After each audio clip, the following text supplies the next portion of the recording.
Could one word literally end a kingdom? For medieval queens, a single rumor could destroy everything. We're talking civil war, losing the throne, all of it.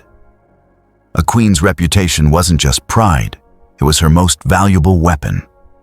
Her honor was the only thing guaranteeing her son's right to be king, and the only thing that gave her any political power. So when people started talking trash, when slander threatened to burn everything down, these queens didn't just get mad. They unleashed some of the most savage tactics in history to utterly destroy anyone who dared to talk. This is not a fairy tale. This is survival. And today we're looking at the most insane ways queens silenced their haters forever. The medieval court was basically a giant game of survival. And for a queen, the rules were completely different. For a king, power came from armies and laws. But for a queen, especially a queen regent ruling for her young son, power was way more fragile. It all came down to something called fama, which is basically their reputation. And if a queen's fama was ruined, it was game over. A queen's fama was everything. She had to be seen as pious, charitable, and most importantly, 100% faithful to the king. If even one person accused her of cheating, her son could lose the throne, and the entire kingdom could collapse into chaos. So gossip wasn't just gossip, it was a weapon. And while normal people might get put in the stocks for gossiping, queens played for way higher stakes. They had to fight back with everything they had, using the law, political strategy, or just cold, hard vengeance. The queens we're about to meet were absolute legends at this game. They faced down slander that could have cost them their crowns, their kids, and their lives. And they fought back with a level of cunning their enemies never saw coming. First up, we have a queen who took silencing her haters to an absolutely insane level. This is Olga of Kiev, and she turned revenge into an art form, and somehow became a saint for it. So her story starts when this tribe, the Drevlians, brutally murders her husband, Igor of Kiev, in 945 CE. And I mean brutally. They literally tied him to two bent trees and ripped him in half. With her husband gone and her son just a kid, the Drevlians thought they could just take over. Their plan was so arrogant, they sent 20 of their best guys to the newly widowed Olga and basically said, "Hey, we killed your husband. Now you have to marry our prince." It was a massive power play. They thought she was some weak, grieving widow they could easily control. They had no idea who they were messing with. Olga met them with a terrifying calm. She pretended to agree, telling them she was honored. She told them to go back to their boat and wait, and that the next day her people would carry them in the boat to her court as a sign of respect. The envoys, thinking they had already won, did exactly that. The next day, her people carried the boat with the Drevlians inside, right through the city. But they didn't take it to the palace. They carried it to a giant trench she had ordered dug the night before. As their celebration turned to pure terror, Olga gave the command, and they were thrown in the pit and buried alive. But she wasn't done. Not even close. Before the Drevlians could find out what happened, she sent a message to their Prince Mal. She agreed to marry him, but said he had to send his most important chieftains to escort her. The prince, having no idea his first crew was dead, sent his best guys. When they showed up, Olga offered them her bathhouse to clean up. Once they were all inside, her men locked the doors and burned it to the ground. Every single one died. It gets even crazier. She sent another message, telling the Drevlians she was on her way, and they needed to prepare a massive funeral feast in the city, where they'd murdered her husband. The Drevlians, who you'd think would be getting suspicious by now, actually did it. Olga showed up, pretended to mourn, and then encouraged the Drevlians to drink. A lot. Once they were completely wasted, she gave a signal. Her soldiers, who were hiding, jumped out and slaughtered 5,000 of them in a single night.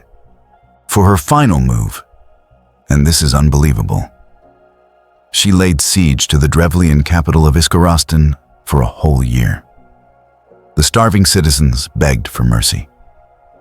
Olga acted like she was being kind and made a simple request. "Give me 3 pigeons and 3 sparrows from each house," she said. They were so relieved, they did it immediately. That night, Olga's soldiers tied burning sulfur to the birds' legs and let them go. The birds flew straight back to their nests in the wooden city, and the entire city went up in flames. As people fled the fire, her army was waiting. They killed thousands and sold the rest into slavery. Olga of Kiev didn't just silence her haters, she erased them from existence, securing her son's throne. And the craziest part? She later converted to Christianity and is now literally known as Saint Olga, a patron saint of widows. This is what happens when you push a medieval queen too far. Okay, so not every queen could just burn down cities. Some had to play a different game, a game of secrets and spies. And nobody played it better than Empress Theodora. Theodora had so many haters because she came from literally nothing. She was the 6th century wife of the Byzantine Emperor Justinian. Her biggest critic, a historian named Procopius, wrote a whole secret burn book about her, claiming she was the daughter of a bear keeper and worked as an actress and courtesan to survive. While that's probably exaggerated, these were the rumors she was up against. The elites were furious that a woman with her past was married to the emperor. From day one, Theodora was in a battle for her fame. So she fought back with a genius 2-part plan: build an amazing public image and secretly destroy anyone who threatened her. Her biggest moment came during the Nico riots in 532. The city was burning, the palace was surrounded, and the emperor and his advisors were about to flee. But Theodora refused. She stood up and gave an epic speech, famously declaring that the royal purple made a fine burial shroud, which is the most hardcore thing you could possibly say. Her courage convinced them to stay. They brutally crushed the rebellion, and from then on, no one questioned her steel. Justinian called her his partner in my deliberations. With her power secure, she started a massive PR campaign. She and Justinian built incredible churches like the Hagia Sophia, one of the most famous in the world. She also championed laws protecting women, cracked down on forced prostitution, and even opened a convent to house former prostitutes. How can you call her immoral when she's doing all this good stuff? It was a genius move. But behind the scenes, she was absolutely ruthless. Procopius wrote that she had spies everywhere, and if you gossiped about her or challenged her power, you could be stripped of your job, exiled, or just disappear. He even claims she had a secret son from her youth who came to see her. And when she found out, she had him secretly sent away, never to be seen again. Theodora's tactics were a masterclass in silencing haters. She didn't engage with the slander directly. She just made it irrelevant. She built a reputation so powerful and a political machine so terrifying that the old gossip was drowned out by her incredible authority. She proved that a queen's greatest weapon against slander wasn't denial, but a reputation so strong that nothing could tear it down. Okay, our next queen, Blanche of Castile, faced a different kind of hater. Powerful nobles who thought a woman couldn't rule. She had to outsmart all of them to survive. In 1226, her husband, the King of France, died, leaving their son, the future St. Louis IX, at just 12 years old. Blanche became regent, basically the boss of France. All these powerful barons immediately started plotting against her. They spread rumors that she, a foreigner from Spain, couldn't be trusted. Some even gossiped she was having an affair with a high-ranking church official and was pregnant. They were trying to ruin her fama, so they could take over. But Blanche was a political genius, handpicked by her legendary grandmother, Eleanor of Aquitaine. She refused to be intimidated. Her response was fast and brilliant. First, she immediately had her son crowned king at Reims. This was a brilliant move, because now anyone who opposed her wasn't just arguing with a regent. They were committing treason against the anointed king. Next, when some nobles tried to kidnap her young son, she didn't just send her army. She rode out herself with knights and the Paris militia to rescue him. Then, she paraded him through the streets of Paris to show everyone she was in control.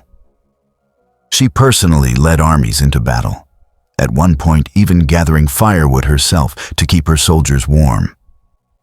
This was unheard of for a queen and built incredible loyalty. And while she was being a total powerhouse, she was also a master diplomat.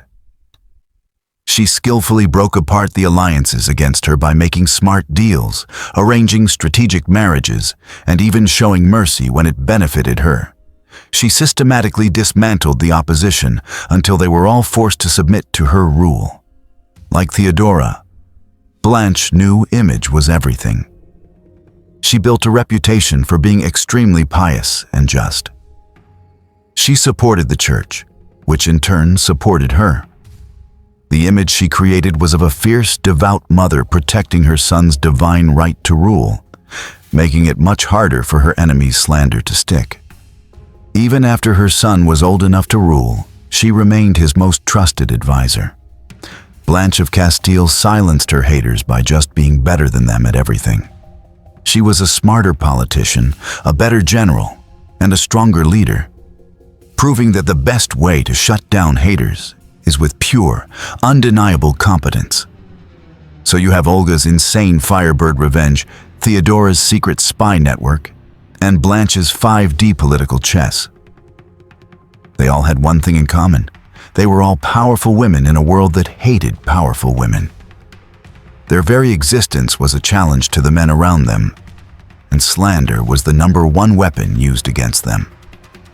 Rumors about their love lives, their loyalty, or their ability to rule were meant to destroy their fama cunning and take their power. And every single one of them knew that if they showed any weakness, it was over. They had to fight back. Their responses were all different, but their goal was the same: show absolute strength and crush the threat. Olga used pure terror to create a fearsome reputation. Theodora built an untouchable brand. Blanche just outplayed everyone with her insane competence. They didn't just defend their reputations. They were protecting their kingdoms and their sons' futures. They turned every attack into a chance to get even stronger and prove that a queen could be the most powerful player in the game. The medieval world was absolutely brutal. And for these queens, a rumor could be a death sentence. Their haters came at them with everything they had, seeing them as easy targets. But as we've seen, these queens did not back down. They met every attack with insane, next-level strategies that have gone down in history. They silenced their haters with a combination of intelligence, ruthlessness, and power that proved the weaker sex was often the most dangerous player in the Game of Thrones. These stories prove that reputation is everything, even though their methods for defending it were way more hardcore than ours. So what do you guys think? Were these queens ruthless tyrants or savvy survivors doing what they had to do? Let me know in the comments below. And if you enjoyed this dive into the dark side of royal history, Make sure to smash that subscribe button and hit the notification bell for more stories about the most formidable figures of the past. Thanks for watching.